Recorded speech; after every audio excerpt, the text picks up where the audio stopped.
जो बंटवारा किए हुए हैं या जो फॉर्म भर के जमा किए हैं जी वो फॉर्म का हम लोग उस जमीन का स्थल सत्यापन करेंगे जी कि जो मानचित्र मेरे पास बन के आया हुआ उसके हिसाब से आपका स्थल बोलता है या नहीं बोलता।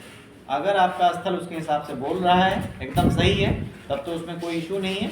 अगर उसमें कोई चेंजिंग आती है, कोई गलती पाई जाती है या सुधारने की आवश्यकता पाई जाती है तो उस नक्शा में सुधारा जाएगा आपके स्थल के हिसाब से। जैसे आपके पास मान लेते हैं कि 4 डिसमिल का प्लॉट है, 4 डिसमिल का पेपर भी है, लेकिन किसी कारण से उस नक्शा में वो नक्शा 3 डिसमिल का बना हुआ या 5 डिसमिल का बना हुआ है, जिसका एरिया स्टेटमेंट निकाल के हम लोग उसको चेक कर लेते हैं कि इसका रकबा कितना है। तो अगर ऐसी कोई स्थिति बनती है कि आपके प्रमाण के हिसाब से ज़मीन कम या ज़्यादा है तो फिर हम लोग उसको नक्शा में सुधारते हैं, आपके प्रमाण के अनुसार उसको दर्ज किया जाता है, नक्शा सुधार करके फिर हम लोग उसको अपडेट करवाते हैं।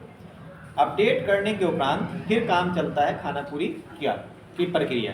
खानापुरी की प्रक्रिया में होता है कि आपके ज़मीन का ऑनरशिप डिसाइड होता है, मालिकाना हक डिसाइड होता है कि जो पेपर आप हमको ला के जमा किए हैं उस पेपर के अनुसार आप उस ज़मीन के मालिक हैं या नहीं है, ये डिसाइड किया जाता है।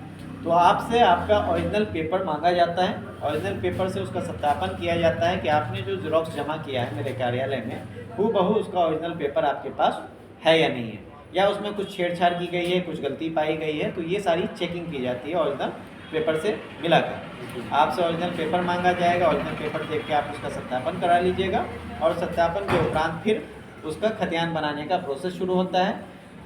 खतियान बनाने के लिए हम लोग एक पंजी का इस्तेमाल करते हैं जिसको याददाश्त पंजी बोलते हैं। उसमें सारा डिटेल दर्ज किया जाता है, आपका नाम या आपके पूर्वजों का नाम जो पूर्व के खतियान में दर्ज है उनका नाम, पुराना खाता खेसरा रकबा, नया खेसरा रकबा, और आपका जो प्रमाण है जिस आधार पे आप दावा कर रहे हैं किसी ज़मीन पे, वो प्रमाण का सारा जिक्र वहाँ पे रहता है, किस अनुसार आपको वो ज़मीन प्राप्त हुई है, आपका नया रकबा दर्ज होता है और आपका वहाँ पे साइन लिया जाता है, हस्ताक्षर लिया जाता है कि आप उपस्थित होकर अपना काम वहाँ पर करवा चुके हैं। तो ये सारा डिटेल उसमें दर्ज होता है। फिर उस पर कानून महोदय का आदेश होता है। आदेश होने के उपरांत आपके नाम से उसको ऑनलाइन किया जाता है। ऑनलाइन करने के उपरांत फिर आपके नाम से उसका पर्चा वितरण किया जाता है। जो हमने आपका याददाश्त दर्ज किया है वो दर्ज करने के बाद आपके नाम पे एक पर्चा बनता है। वो पर्चा आपके राजस्व ग्राम में कैंप लगाकर वितरण किया जाता है। आम सभा लगाया जाएगा और आम सभा लगाकर हर एक रैयत को उसका पर्चा वितरण किया जाएगा कि आपके नाम से ये खतियान दर्ज हुआ है, खतियान का पर्चा दर्ज हुआ है, आप इसको देख के सुनिश्चित हो लें ये बिल्कुल सही है या नहीं। जो आपका पूर्व का प्रमाण है उसके अनुसार नया खतियान आपके नाम से बना है या नहीं है, वो चीज़ वहाँ पे दर्ज किया जाता है। वो दर्ज करके आप सुनिश्चित कर लेंगे, सही होगा तब तो कोई दिक्कत नहीं। लेकिन अगर उसमें कोई विसंगति पाई जाती है, कुछ कमी पाई जाती है, कुछ सुधार की आवश्यकता है, तो आपको फिर 3 बार सुधार का चांस दिया जाता है। पहला चांस जो रहता है वो 15 दिन का रहता है, दूसरा चांस 30 दिन का रहता है और तीसरा चांस 90 दिन का रहता है।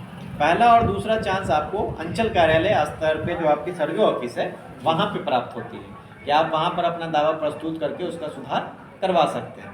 तीसरा चांस जो सुधार करने का होता है वो ज़िला स्तर पे होता है, जो बंदोबस्त पदाधिकारी महोदय के द्वारा सुनवाई की जाती है। उसकी सुनवाई के उपरांत जो भी सही पाया जाता है उसके अनुसार आपके नाम पे दर्ज होने का रहता है। अगर तो दर्ज होगा, नहीं रहने का होगा तो वो वहीं से खारिज हो जाएगा। तो ये पहला और दूसरा ऑप्शन जो सुधार का है वो अंचल कार्यालय स्तर पे होता है, जो सर्वे ऑफिस है अंचल लेवल पे वहाँ पर होगा, और तीसरा ऑप्शन आपका ज़िला में होगा। तो पहला जो ऑप्शन आपको मिलेगा वो जिस दिन हम आपके बीच में पर्चा का वितरण करेंगे उस दिन से लेकर 15 दिन का समय आपको दिया जाएगा कि 15 दिन के भीतर अगर इसमें कुछ कमी पाई जाती है तो आप इसका सुधार करवा सकते हैं उपस्थित होकर अपना दावा प्रस्तुत करके। वो सुधार होने के उपरांत फिर आपके गांव में उसका प्रकाशन किया जाता है। जो भी सुधार हुआ रहेगा सारे खतियान का प्रकाशन होगा, जिसको प्रारूप प्रकाशन बोलते हैं, और उस प्रारूप प्रकाशन के उपरांत फिर आपको दूसरा सुधार का ऑप्शन दिया जाता है वो जो 30 दिन का होता है, जी 1 महीना कि उसमें आप 30 दिन के भीतर अपना दावा प्रस्तुत करके उसमें सुधार करवा सकते हैं। जो भी आपके पास साक्ष्य है वो उपलब्ध करवाइए और साक्ष्य के आधार पर अपना दावा प्रस्तुत कर सकते हैं। फिर उसकी जांच होती है, हियरिंग के लिए आपको बुलाई जाएगी, आपका सारा पेपर जांच किया जाएगा।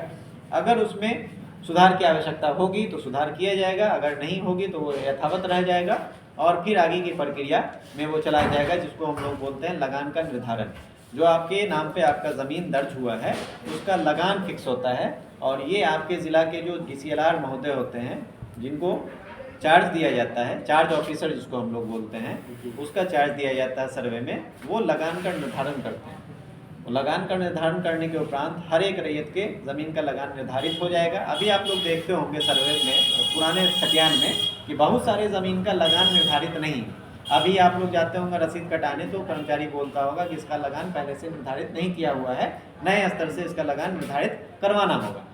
तो इस प्रक्रिया में जो ये सर्वे हो रहा है, नया सर्वे, इसमें आपको लगान अलग से निर्धारित करवाने की ज़रूरत नहीं है, वो ऑटोमेटिक इस प्रक्रिया में शामिल है। यहाँ पर आप इसका लगान निर्धारण करवा सकते हैं। लगान निर्धारण के उपरांत फिर आपके गांव में उसका अंतिम प्रकाशन किया जाता है, यानी कि खतियान का अंतिम प्रकाशन किया जाता है। अंतिम प्रकाशन के उपरांत आप उसको देख सकते हैं, खतियान आपको मिलेगा, आपके गांव में वितरण किया जाएगा। वहां से देख के आप सुनिश्चित हो लेंगे कि जो अंतिम प्रकाशन खतियान का है वो बिल्कुल सही है या नहीं। अगर बिल्कुल सही है तब तो कोई दिक्कत नहीं है। अगर उसमें कोई विसंगति पाई जाती है, कुछ कमी पाई जाती है, तो फिर आप उसका दावा आपत्ति कर सकते हैं, जो आपको 30 दिन का समय सीमा मिलेगा, यानी कि 90 दिन का, 3 महीने का 90 दिन का समय सीमा रहता है, 3 महीने का, 3 महीने, ठीक है। तो उस समय आप 3 महीने के अंदर अगर कोई कमी रह जाती है तो फिर उसका दावा आपत्ति आप प्रस्तुत करके अपना उपलब्ध करवा कर जो भी साक्ष्य होगा उसके आधार पर सुधार करवा सकते हैं। सुधार करने के उपरांत एक नया खतियान बन जाएगा, जिसके आधार पर नया काम होगा। जो नया जमाबंदी कायम होगी वो नए खतियान के आधार पर कायम होगी। तो यही सारी प्रक्रिया है सर्वे की, जो शुरू से आखिर तक है। ये 22 तरह की प्रक्रिया होती है, इसमें 22 तरह का फॉर्म इस्तेमाल किया जाता है और उसके आधार पर सारा सर्वेक्षण का काम पूर्ण किया जाता है।